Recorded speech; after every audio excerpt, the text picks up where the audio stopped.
આપણી પરંપરા છે બ્રહ્મ સંબંધ બાંધવો, એ આપણી પરંપરા છે. બ્રહ્મ એટલે પરમાત્મા. પરમાત્માની હારે સંબંધ કેમ બાંધવો? એવા કોઈક મોટા માણા હારે ઓળખાડ કરવી તો બહુ વાર લાગે બાપુ.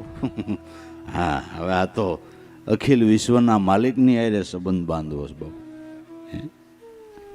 અને એની હારે સંબંધ બંધાય પછી બીજા સંબંધ કોઈ રહેતોય ભલે ન રહેતોય ભલે. મુજે હે કામ ઈશ્વર છે, જગત રૂઠે દ્રુઠન દે. આની હારે સંબંધ બંધાઈ ગયો તો વાર્તા પૂરી થઈ ગઈ. વાર્તા પૂરી થઈ ગઈ. બ્રહ્મની હારે સંબંધ બાંધવો, બ્રહ્મ સંબંધ. તો આપણે સમરણ સુરતાથી કરીએ, બરાબર? સુરતાથી શબ્દ બ્રહ્મનું સ્મરણ કરો. એ શબ્દ બ્રહ્મની અંદર સુરતા એકાગ્ર થઈ, એનું નામ બ્રહ્મ સંબંધ બંધાણો કહેવાય.